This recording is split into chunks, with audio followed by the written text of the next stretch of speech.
ഇന്ന് വിദ്യാഭ്യാസ രംഗത്തിൽ രസതന്ത്രം, ചരിത്രവും പ്രാധാന്യവും അധ്യാപികയായ മാധുരി KN സംസാരിക്കുന്നു. അമ്മേ, ഈ വാട്സപ്പ് മെസ്സേജ് കണ്ടില്ലേ? അലുമിനിയം പാത്രം ഉപയോഗിക്കുന്നത് ആരോഗ്യത്തിന് നല്ലതല്ല അത്രേ. കേട്ടില്ലേ? വന്ന് എന്നെ എല്ലാവരും കുറ്റം പറയാനും തുടങ്ങി. നിങ്ങൾക്കറിയാമോ ഞാൻ ആരായിരുന്നു, എന്തായിരുന്നു എന്ന്? അന്ന് ആ വിരുന്ന സൽക്കാരത്തിൽ അന്ന് എനിക്ക് താഴെയായിരുന്നു സ്വർണത്തിൻ്റെയും വെള്ളിയുടെയും സ്ഥാനം. അതൊക്കെ ഒരു കാലം. എന്തുമാത്രം ഒളിഞ്ഞിരുന്നതാണ് ഞാൻ. എന്നിട്ടും ആലത്തിൽ ഞാനുണ്ടെന്ന് 1787 തൊട്ട് അറിയാം. 1825 ഹാൻസ് ക്രിസ്റ്റ്യൻസ് ഓർസ്റ്റഡാണ് എളുപ്പം ആലത്തിൽ നിന്ന് പുറത്തു വരാൻ കൂട്ടാക്കാത്ത എന്നെ വളരെ പ്രയാസപ്പെട്ട് വേർതിരിച്ചെടുത്തത്. പിന്നീട് അങ്ങോട്ട് എൻ്റെ കാലമായിരുന്നു. രാജ്ഞിയായി ഞാൻ വിലസി. ഓഹ്, എന്തൊരു വിലയായിരുന്നു എനിക്ക്! എൻ്റെ തിളക്കം, എൻ്റെ ഭാരക്കുറവ്, വൈദ്യുതി കടത്തിവിടാനുള്ള എൻ്റെ കഴിവ്, ഇരുമ്പിനെ പോലെ നശിക്കാതെ നാശനത്തെ ചെറുക്കാനുള്ള എൻ്റെ കഴിവ്, എല്ലാം ആ ചാൾസ് മാർട്ടിൻ ഹാൾ, പോൾ ഹറൗട്ട് എന്നിവർ ചേർത്ത് നശിപ്പിച്ചു. കളിമണ്ണിലും ആലത്തിലുമൊക്കെ ഞാനുണ്ടെങ്കിലും ലെസ്ബോക്സ് പ്രൊവിൻസി എന്ന വില്ലേജിൽ കണ്ടെത്തിയ ബോക്സൈറ്റിലാണ് ഞാൻ ഏറ്റവും കൂടുതലുള്ളതെന്ന് പിയർബർഗ് കണ്ടെത്തി. 40 മുതൽ 60% വരെ. പിന്നീട് ഹാളും ഹറൗട്ടും ചേർന്ന് വൈദ്യുത വിശ്ലേഷണം വഴി ബോക്സൈറ്റിൽ നിന്നും എന്നെ എളുപ്പം വേർതിരിച്ച് ലോകത്തിന് നൽകി. വൈദ്യുതി കടത്തിവിട്ട് എന്നെ നിർമ്മിച്ചപ്പോൾ എൻ്റെ വിലയും കുറഞ്ഞു. ഇന്ന് ഞാൻ ഈ നിലയിലേക്ക് എത്തി. എൻ്റെ ഗുണങ്ങളൊന്നും കുറഞ്ഞിട്ടല്ലല്ലോ ഞാൻ തരം താഴ്ത്തപ്പെട്ടിരിക്കുന്നത് എന്ന് ആലോചിക്കുമ്പോഴാണ് എനിക്ക് വിഷമം തോന്നുന്നത്.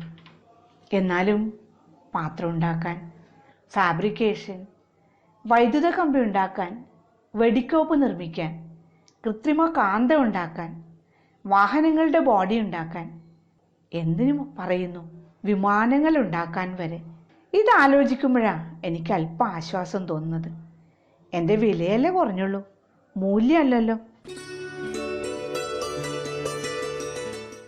ഇത് രസതന്ത്രം. പേര് സൂചിപ്പിക്കുന്നത് പോലെ തന്നെ രസമുള്ള ഒരു ശാസ്ത്രശാഖ. നാം ഉപയോഗിക്കുന്നതും അല്ലാത്തതുമായ നമ്മുടെ പ്രപഞ്ചത്തിലെ എല്ലാ പദാർത്ഥങ്ങളെയും കുറിച്ചുള്ള കഥ പറയുന്ന ശാസ്ത്രം, അവയുടെ പ്രകൃതിയെ പ്രതിപാദിക്കുന്ന ശാസ്ത്രം. മനുഷ്യനായി ജീവിക്കാൻ തുടങ്ങിയ കാലം തൊട്ടേ അത്യാർത്തിയും അവൻ്റെ കൂടപ്പിറപ്പായുണ്ട്. അതുകൊണ്ട് തന്നെ ലെഡ് പോലുള്ള വിലയില്ലാത്ത ലോഹങ്ങളെ എങ്ങനെ സ്വർണമാക്കി മാറ്റാം, നിത്യയൗവനത്തിനും ചിരഞ്ജീവിയായിരിക്കാനും ഉപയോഗിക്കാൻ കഴിയുന്ന അമൃത്, ദി എലിക്സർ ഓഫ് ലൈഫ്, എങ്ങനെ ഉണ്ടാക്കാം, സർവ്വരോഗങ്ങൾക്കും പ്രതിവിധിയായി ഒരു ഒറ്റമൂലി എങ്ങനെ തയ്യാറാക്കാം, നമുക്കറിയാവുന്ന മുഴുവൻ പദാർത്ഥങ്ങളെയും ലയിപ്പിക്കാൻ ശേഷിയുള്ള ലായകം എങ്ങനെ തയ്യാറാക്കാം, ഏതിനെ സ്പർശിച്ചാലും അതിനെ സ്വർണമാക്കി മാറ്റാൻ ശേഷിയുള്ള ഫിലോസഫേഴ്സ് സ്റ്റോൺ എങ്ങനെ ഉണ്ടാക്കാം എന്നിങ്ങനെ പലതരം ചിന്തകൾ ശക്തമായിരുന്നു. മധ്യകാലഘട്ടത്തോടെ ലോകത്തിൻ്റെ വിവിധ ഭാഗങ്ങളിൽ ശക്തി പ്രാപിച്ച ഇത്തരം പ്രവർത്തനങ്ങളെ ആൽക്കെമി എന്നും പ്രവർത്തകരെ ആൽക്കെമിസ്റ്റുകൾ എന്നും അറിയപ്പെട്ടു. ആൽക്കെമിസ്റ്റുകൾക്ക് തങ്ങളുടെ പ്രവർത്തനങ്ങളിലൂടെ വിചാരിച്ചിരുന്ന ലക്ഷ്യമൊന്നും നേടാൻ കഴിഞ്ഞില്ല. എങ്കിലും ചിട്ടയായി പരീക്ഷണങ്ങൾ ചെയ്യുന്ന ഒരു രീതി ഇതിലൂടെ വളർന്നു വന്നു. ഉപയോഗിക്കുന്ന ഉപകരണങ്ങൾ, തന്ത്രങ്ങൾ, നിർവചനങ്ങൾ എന്നിവ പ്രചാരത്തിൽ വരികയും ക്രമേണ പരീക്ഷണശാലകൾ നിലവിൽ വരികയും ചെയ്തു. അവയിൽ ചില തന്ത്രങ്ങൾ നാം ഇന്നും ഉപയോഗിച്ചു വരുന്നു. ഇതിനിടയിൽ 1669 ഹെനിങ് ബ്രാൻഡ് എന്ന ജർമ്മൻ ആൽക്കെമിസ്റ്റ് നടത്തിയ പ്രവർത്തനങ്ങൾ പറയാതെ വയ്യ. അദ്ദേഹം സ്വന്തം ഭാര്യയുടെയും സുഹൃത്തുക്കളുടെയും മൂത്രം ശേഖരിച്ച് പല പ്രക്രിയകൾക്ക് വിധേയമാക്കി എല്ലാ വസ്തുക്കളെയും സ്വർണമാക്കി മാറ്റാൻ കഴിവുള്ള ഫിലോസഫേഴ്സ് സ്റ്റോൺ രഹസ്യമായി നിർമ്മിക്കുകയായിരുന്നു അദ്ദേഹത്തിന്റെ ലക്ഷ്യം. അത് ലഭിച്ചില്ലെങ്കിൽ സ്വർണമെങ്കിലും ലഭിക്കുമെന്ന് അദ്ദേഹം കരുതി. പക്ഷേ ബ്രാൻഡിനെ വിസ്മയിപ്പിച്ചുകൊണ്ട് ഒരു വെളുത്ത ഇരുട്ടിലും തിളങ്ങുന്ന പൊടിയാണ് കിട്ടിയത്. അതിന് അദ്ദേഹം അത്ഭുത വെളിച്ചം വഹിക്കുന്നത് എന്ന അർത്ഥം വരുന്ന ഫോസ്ഫറസ് മിറാബിലിസ് എന്ന് പേര് നൽകി. ഇതാണ് നാം ഇന്ന് വിളിക്കുന്ന ഫോസ്ഫറസ്. ഇതാണ് ആദ്യമായി പരീക്ഷണങ്ങളിലൂടെ കണ്ടെടുത്ത മൂലകവും. സമൂഹജീവിയായി മനുഷ്യൻ ജീവിതം ആരംഭിച്ച കാലം തൊട്ടേ രസതന്ത്രവും പിറവിയെടുത്തു. തീയുണ്ടാക്കി സ്വർണം, വെള്ളി, ചെമ്പ്, ഇരുമ്പ് പോലുള്ള ലോഹങ്ങൾ വേർതിരിച്ചു. പാത്രങ്ങളും വീഞ്ഞും സോപ്പും മരുന്നുകളും കണ്ടെത്തിയും ഉണ്ടാക്കിയും ഉപയോഗിച്ചു. ഒക്കെ രസതന്ത്രം. എങ്കിലും പരീക്ഷണങ്ങൾ നടത്തിയും നിരീക്ഷണങ്ങൾ രേഖപ്പെടുത്തിയും ആൽക്കമിയാണ് ആധുനിക രസതന്ത്രത്തിന് അടിത്തറ പാകിയത്.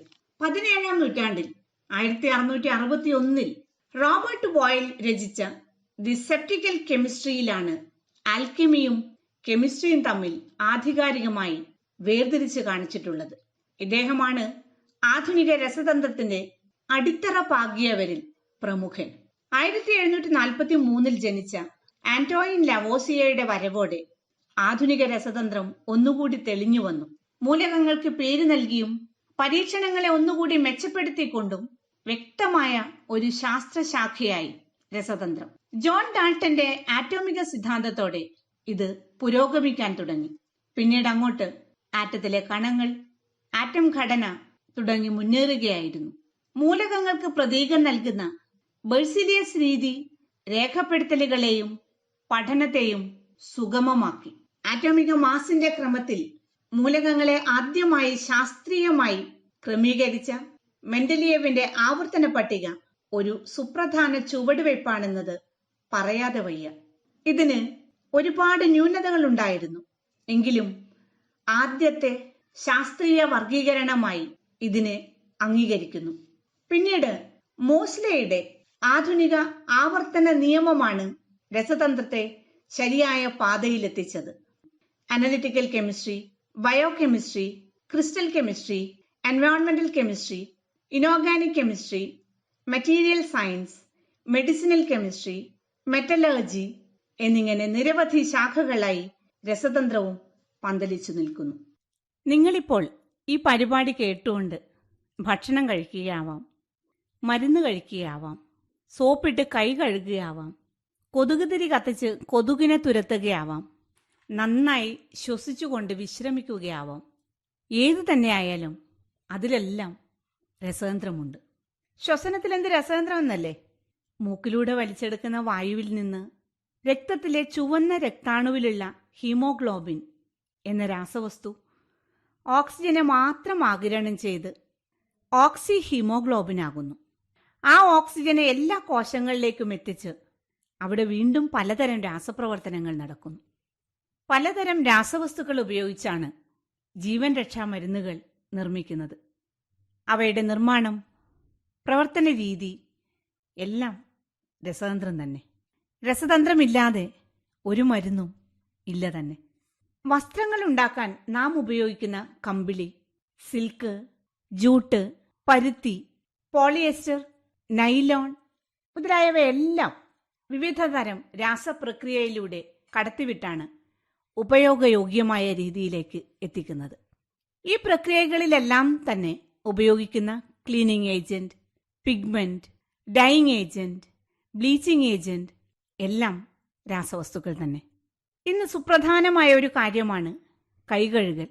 സോപ്പ് ബാർബിലോണിയക്കാരാണ് ആദ്യമായി നിർമ്മിച്ചുപയോഗിച്ചത് എന്ന് കരുതുന്നു. അതും രസതന്ത്രം തന്നെ. നമ്മുടെ രീതികളെ തന്നെ മാറ്റിമറിച്ച ഒരു സംഭവമാണ് പ്ലാസ്റ്റിക്കിന്റെ കണ്ടുപിടുത്തം. കാർഷിക രംഗത്ത് നമ്മെ മുൻനിരയിലേക്ക് എത്തിച്ച് ഭക്ഷ്യസുരക്ഷ ഉറപ്പാക്കി തന്നത് വളങ്ങളുടെയും കീടനാശിനികളുടെയും കണ്ടുപിടുത്തമാണ്. വെടിക്കോപ്പുകളും സൗന്ദര്യവർദ്ധ വസ്തുക്കളും സിമന്റും ഗ്ലാസും പുകയില്ലാതെ നാം അടുക്കളയിൽ ഉപയോഗിക്കുന്ന LPGയും മണ്ണെണ്ണയും പെട്രോളും എന്നുവേണ്ട റോക്കറ്റ് ഇന്ധനങ്ങൾ വരെ നാം ഇന്ന് ഉപയോഗിക്കുന്നു. നാനോ ടെക്നോളജി, തൊഴിൽ, സാമ്പത്തിക രംഗം, ആരോഗ്യം, കാർഷികം, ശാസ്ത്രം എന്നിങ്ങനെ എല്ലാ മേഖലകളെയും രസതന്ത്രം വളർത്തി. എല്ലാ വളർച്ചയ്ക്കും എന്ന പോലെ രസതന്ത്രത്തിനും ഗുണങ്ങളും ദോഷങ്ങളുമുണ്ട്. പ്ലാസ്റ്റിക്കിന്റെ ഒരിക്കലും നശിക്കില്ല എന്ന ഗുണം തന്നെയാണ് അതിന്റെ ഏറ്റവും വലിയ ദോഷം. മരുന്നുകളുടെ അമിത ഉപയോഗം കൊണ്ടുണ്ടാകുന്ന ആരോഗ്യ പ്രശ്നങ്ങൾ, രാസവളം, കീടനാശിനി ഇവയുടെ ഉപയോഗം വഴിയുള്ള മണ്ണിന്റെ നാശനം, വിവിധ രോഗങ്ങൾ, പരിസ്ഥിതി നാശനം, കാലാവസ്ഥ വ്യതിയാനം എല്ലാം രസതന്ത്രത്തിന്റെ വളർച്ചയുടെ ദോഷഫലങ്ങളാണ്. ഇതിനൊക്കെ ഒരു പരിധിവരെ പരിഹാരം എന്നോണമാണ് ഇന്ന് ഗ്രീൻ കെമിസ്ട്രി, ഹരിത രസതന്ത്രം വളർന്നു വരുന്നത്. പ്രകൃതിക്കും പരിസ്ഥിതിക്കും ദോഷം വരാത്ത തരത്തിലുള്ള ഉൽപ്പന്നങ്ങൾ ഉണ്ടാക്കുക, പുനരുപയോഗം ചെയ്യാൻ പറ്റാത്ത ഊർജ രൂപങ്ങളെ ആശ്രയിക്കാതിരിക്കുക, കാർബൺ ഫുട് പ്രിന്റിന്റെ അളവ് കുറയ്ക്കുക, ഭൂമിയെ നിറക്കുന്ന തരത്തിലുള്ള ഖരമാലിന്യങ്ങളുടെ അളവ് കുറയ്ക്കുക, ആർക്കും ആവശ്യമില്ലാത്ത തരത്തിലുള്ള മാലിന്യങ്ങൾ ഉണ്ടാക്കുന്ന പദാർത്ഥങ്ങളുടെ നിർമ്മാണവും ഉപയോഗവും കുറയ്ക്കുക തുടങ്ങിയ ആശയങ്ങളിലൂന്നിയാണ് ഹരിതരസതന്ത്രം മുന്നേറുന്നത്.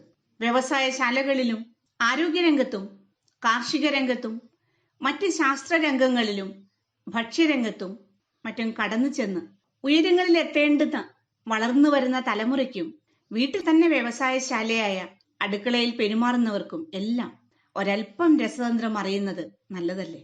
ഇത്ര തന്നെ ജീവിതഗന്ധിയായ വിഷയം മറ്റെന്താണുള്ളത്?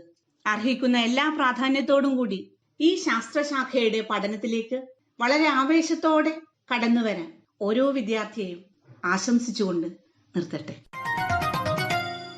രസതന്ത്രം, ചരിത്രവും പ്രാധാന്യവും. ഇതുവരെ സംസാരിച്ചത് അധ്യാപികയായ മാധുരി കെ.എൻ.